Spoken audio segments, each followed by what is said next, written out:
잠잠하던 코로나가 이제 강화문 사태로 인해서 불꽃처럼 번지고 있는 상황이 되어버렸습니다. 여러분들 항상 건강 관리 잘 하시기 바랍니다. 많은 사람들이 기독교를 개독이라고 비아냥거렸어요. 그런데 이제는 기독교 좀비들이라고 부른답니다. 기독교는 사람을 살리고 사랑으로 치유시켜야 할 종교입니다. 그런데 이제는 이러한 종교가 사람들을 죽이고 피를 빨아먹는 좀비라는 말을 듣습니다. 이것이 종교인지 민폐 도구인지 혼란스럽다는 분들이 많아요. 오늘 영상의 제목이 누가 기독교인을 좀비라고 부르는가? 이 질문에 대해서 저는 이렇게 말하고 싶습니다. 그동안 일부 잘못된 기독교 목사들과 이에 편승하는 일부 기독교인들 스스로가 좀비라고 불리우기를 원하는 것 같아요. 안타까운 일입니다. 그리고 지난 영상에서 많은 댓글을 주셔서 정말 많은 도움이 되었습니다. 특별히 저희를 비판하시고 또 폄하하셨던 NTT님을 위해서 기도하겠습니다. 제가 영상을 올리는 이유는 2부 영상 전반부에 올라와 있습니다. 참고 바라겠습니다. 이제 기독교 좀비인 이단과 사이비, 사꾼들에 대해서 이야기를 나누고자 합니다. 일단 용어 정리부터 하겠습니다. 첫 번째가 이단성, 두 번째가 이단, 세 번째가 사이비성, 네 번째가 사이비, 다섯 번째가 사꾼들입니다. 첫 번째 이단성에 대해서는 성경과 기독교 정통교리의 가르침 안에 있으나 부분적으로 이단적 요소를 소극적으로 지니고 있는 단체나 사람들. 두 번째가 이단입니다. 이제 이단성을 넘어서 성경과 기독교 정통교리에서 벗어나 타당을 이루거나 기독교 신앙의 기본 교리이자 일치 공통 분모인 하나님, 예수 그리스도, 성령 삼위일체, 성경, 교회, 구원에 대한 신앙 중 어느 하나라도 부인하거나 현저히 왜곡하여 가르치는 단체나 사람들. 세 번째가 사이비성입니다. 기독교의 이름으로 존재하고 활동은 하지만 부분적으로 탈기독교적 반사회적 모습을 소극적으로 보이는 단체나 사람들. 네 번째가 사입입니다.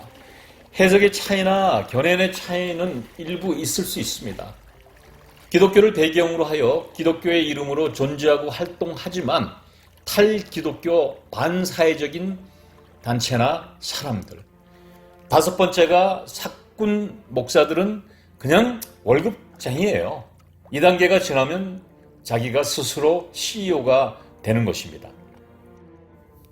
지난 2부 영상에 NTT 아이디를 쓰신 분이 남긴 댓글 중에 신천지 이만희 추수꾼 신옥주라고 저희 영상에 대해서 예의 프레임을 작동하시려고 했는데 신천지의 이만희 추수꾼의 신옥주는 분명 이단 사이비 사꾼들입니다.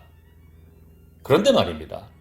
사랑의 제일교회 정강훈, 추수꾼이라는 신옥주, 신천지라는 이만희, 성락교회 김기동, 만민교회 이재록, 인천 새소망교회의 그루밍 성폭력자 김다정, 별반 차이가 없는 이단과 사이비들 아닙니까? 그런데요, 이러한 목사들이 우리 주변에 찾아보면 아주 쉽게 찾을 수가 있습니다. 여러분 당장 인터넷에 자판을 두드려 보십시오. 엄청나게 많은 목사들의 범죄 사실이 드러납니다. 저희들은 신천지를 이단 사입이라고 합니다. 예, 맞습니다.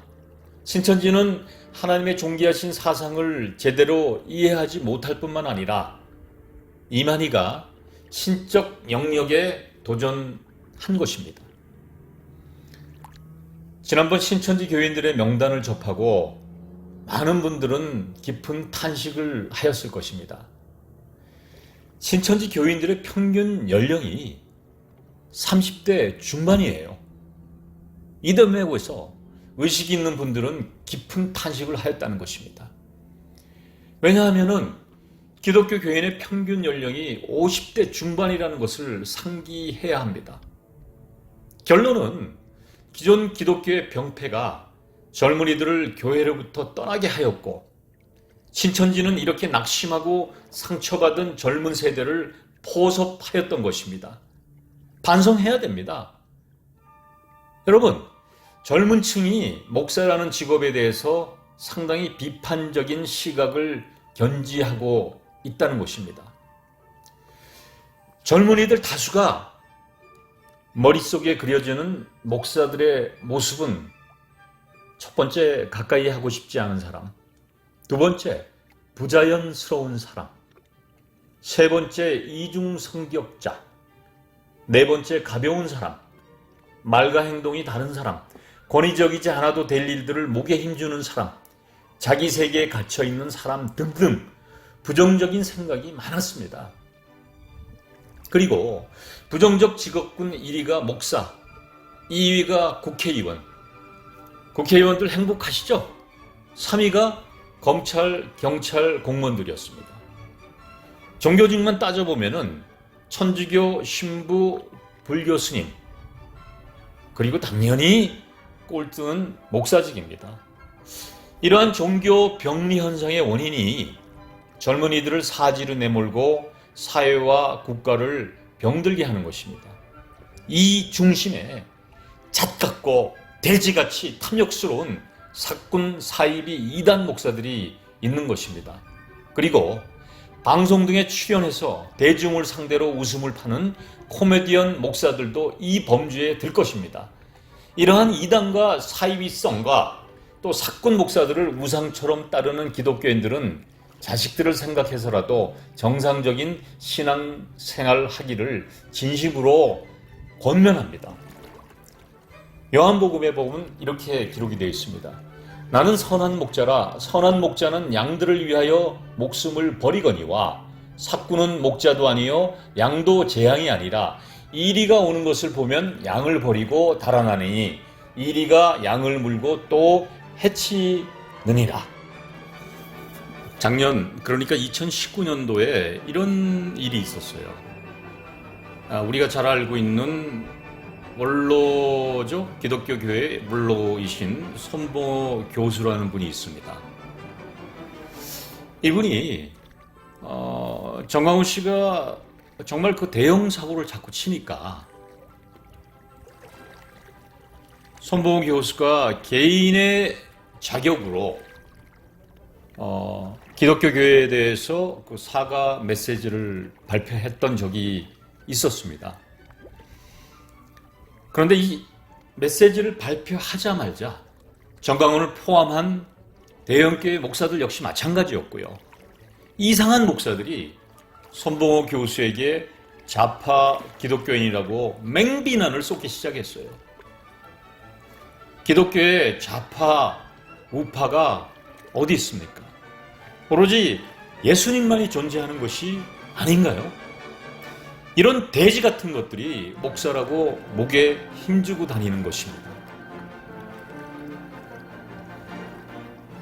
이단과 사꾼 목사를 구별하기 전에 이 말씀을 먼저 드리고자 해요. 기독교의 탄생이 일종의 계몽적인 성격도 가지고 있었습니다. 낮고 천한 자들을 하나님의 말씀으로 계몽하고 높고 탐욕스러운 자들을 엄히 꾸짖으며 계몽하는 모습이 우리가 알고 있는 성경의 예수입니다. 그리고 이후 수세기가 흘러 천주교를 벗어나기 위해서 마틴 루터의 그 유명한 종교개혁이 있었던 것입니다.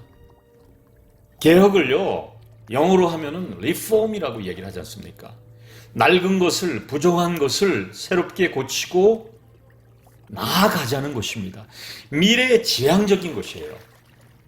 당시 천주교의 부패한 상황에 반기를 들고 일어난 것이 바로 마틴 루터의 종교 개혁입니다. 그 결과 오늘날 기독교가 폭발적으로 성장한 것입니다. 이 리폼, 개혁이라는 핏대가 있었기 때문에 가능한 거예요. 그런데 지금 기독교는 개 같은 기독교, 또 기독교 좀비라는 이름으로 조롱거리가 되고 있습니다. 종교 개혁을 통해서 새롭게 태어난 종교가 이제 개혁의 대상이 되어 버렸습니다. 종교가 정치와 결탁하게 되면 마약과 같은 병증 현상이 오는 것입니다. 좀비가 되는 것이죠. 제가 장담합니다. 앞으로 상상도 할 수 없는 무서운 일들이 벌어질 것이에요. 이제 사건과 이단에 대해서 들어가 보겠습니다. 첫 번째, 돈 문제에 가장 취약한 사람들이 기독교 목사들이라고 합니다. 교회 설교 시간에요.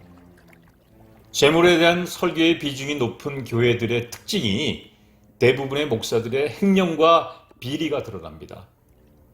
두 번째가 성폭행 범죄 1위가 목사들입니다. 경찰청 범죄 통계에 따르면 성범죄를 가장 많이 저지른 전문직 직업군 1위가 바로 개신교 목회자입니다. 또 학력 문제 통계에 따르면 약 45% 정도가 학력 위조의 소지가 있다고 합니다. 그리고 외부 정치에 관심이 참 많은 목사들, 동네 방범 자문위원, 구청 자문위원, 파출소 자문위원, 소방서 자문위원, 무슨 자문위원, 읽기도 힘들어 죽겠습니다. 이런 목사님들 정말 존경해요. 정말 훌륭하십니다. 일반인들은요, 이 가운데 하나 하기도 힘들어합니다. 정말 대단한 정력들이십니다. 그놈의 명예욕과 권력욕이 삶의 에너지인 이러한 목사들, 그 사람들의 명함을 보면은요, 아주 많은 직책들이 빈틈없이 깨알같습니다. 그 시간에 교인들 위해서 무릎 꿇고 기도하고 성경 공부하기 바랍니다. 또 설교 시간에 11조 등 돈에 대해서 유독히 설교를 많이 하는 목사들. 11조는요, 각자 믿음의 분량입니다. 그 믿음은 목사들이 코인 넣어주듯이 넣는 것이 아니고 각자의 분량인 것이에요. 혹시 11조가 그리고 각종 헌금이 어디에 쓰이는지 알고 있나요? 분기마다 파워포인트로 얼마가 어떤 항목으로 수입이 들어왔고 또 어떤 항목으로 지출되었다. 아마 교회들의 일반적인 모습들일 겁니다. 교회 교인들의 헌금한 돈은요, 눈먼 돈이 되어 오늘도 누구의 배를 두둑하게 채워주는 것입니다. 목사들이 교회 내에서 지닌 권한은 김정은 부럽지 않을 정도의 권한을 행사합니다. 또 용어나 단어들을 사용할 때 어려운 문구들로 유식을 가장합니다. 머릿속에는 빈 것만 들었는데 말이죠. 또 자신이 노력은 하지 않고 오로지 하나님이 모든 것을 해결한다고 하는 것. 목사들은 이것을 실천하고 있나요? 언행이 불치되고 있습니다. 그들의 설교와 또 그들의 실제 모습이 불치되는 삶을 살고 있는 목사들. 이래서 디모데 후서 3장 4절과 5절에는 이런 이야기를 했어요. 이러한 목사들을 위해서 바울은 말뿐이고 형식만 갖추고 진실한 힘을 가지지 않는 사람들로부터 멀리하라고 했습니다. 한번 보겠습니다. 배신하며 조급하며 자만하며 쾌락을 사랑하기를 하나님 사랑하는 것보다 더하며 경건의 모양은 있으나 경건의 능력은 부인하니 이 같은 자들에게서 내가 돌아서라. 또 에스겔서 34장 2절과 3절에는 사람의 아들아 너는 이스라엘 목자들을 책망하며 예언하라. 너는 그들에게 나 주 여호와가 이렇게 말한다고 일러 주어라. 자기만 보살피는 이스라엘의 목자들에게 화가 있을 것이다. 목자들이 양떼를 보살피는 것이 당연하지 않은가? 너희가 기름진 것을 먹고 양털로 옷을 만들어 입으며 살찐 양을 잡아 그 고기를 먹이면서도 양떼는 먹이지 않는구나. 하나님의 말씀을 제대로 전하지도 않고 중언부언하고 자신의 사리사욕에 성도들을 동원하고 금전에 약한 모습을 보이고 세상사에 기웃거리며 자신의 영달과 이익을 위해 물불 안 가리는 이들이 목사라고요. 이런 것들이 목사라고요. 이런 것들을 우리가 존경해야 하나요? 지금 기독교의 모습은 교회 내에 침투한 부유한 자와 가난한 자의 사투가 어제 오늘의 일이 아닙니다. 교회의 기득권은 사회의 기득권보다 무척 더 강합니다. 하나님의 자리에 이제 세상에 온갖 잡다한 것들이 들어와서 성전을 매음하는 곳으로 망치고 있는 것이 기독교 지도자라고 하는 사람들이 하는 짓거리입니다. 지난 댓글에 아름다운 꿈이라는 아이디를 가지신 분이 이렇게 썼어요. 가톨릭 신부님, 불교 신부님 뵙게 되면 존경스러운 마음을 가지게 되는데 교회 목사는 보는 순간 욕이 나오려는 것은 왜 그럴까요? 물론 천주교 불교라고 해서 비리나 부정이 없겠습니까? 하지만 기독교처럼 전염병처럼 이루 말할 수 없는 비리, 부정, 간음, 강간, 사기 등등의 경우는 전무후무합니다. 저는요, 이 댓글을 보고 많이 부끄러웠습니다. 또 힘들었어요. 목사들의 청렴도가 땅에 떨어지고 자질이 없는 것들이 개나 소나 목사질 하겠다고 설치는 것입니다. 댓글을 쓰신 분만이 이런 생각을 하는 것이 아니라 많은 분들이 이에 동의하는 것입니다. 종교가요, 본연의 역할을 하지 못하면 더 이상 종교가 아닌 것입니다. 한국 기독교의 폐륜적 행태가 많은 사람들을 교회로부터 멀어지게 합니다. 정치 검사만 있는 것이 아니라 정치 목사들이 천지 삐까리입니다. 더 많아요. 코로나 블루 시대에 정말 깨어있는 분들 눈 부릅뜨고 거짓말 목사들의 결말을 한번 지켜봅시다. 그리고요, 공공의 안녕과 질서에 대해서 여전히 기독교는 책임 있는 반성문을 쓰고 있지 않습니다. 종교가 정치를 목사들이 병행하여 일으킨다면 무서운 재앙이 발생합니다. 지난주 영상에서 말씀드렸듯이 목사들로 인해서 기독교 정신은 사라지고 집단 이기주의만 판을 치고 있는 현실이 눈물 납니다. 기독교 교인이 아닌 분들이 기독교에 바라는 것이 무엇인지 정말 목사들이 모르고 있을까요? 일당 3, 4만 원을 받고 가문 가서 숫자 채우는 사람들의 배후에서 사주하고 부추기고 예의 음흉한 웃음을 짓는 쓰레기 목사들이 과연 어떠한 정신세계를 가지고 있는지 이제 일도 기대할 것이 없을 것 같습니다. 이제요, 정강훈, 주옥순 등은 남은 인생이 불지옥일 것입니다. 지금 백주대낮 대한민국에서 일어나고 있는 목사들의 거대한 이단성과 사이비, 사꾼 목사들의 행태를 우리는 분명하게 기억해야 합니다. 기억하시기 바랍니다. 진리는 진실로 함께 갈 수 있으나 진실과 거짓은 함께 갈 수가 없습니다. 마지막으로 마태복음 24장에 보시면은요, 예수님께서 제자들에게 깨어 있으라라고 말합니다. 성경에는요, 이 깨어 있으라가 22번 나왔습니다. 그만큼 우리는 이 중요한 시점에 깨어 있어야 합니다. 그리고요, 쓰레기 목사들을 위해서 정말 우리가 해야 될 것들을 해야 됩니다. 여러분들 깨어 있으시기를 바랍니다. 여러분 항상 건강하시고요. 코로나 조심 또 조심하시기 바랍니다. 감사합니다.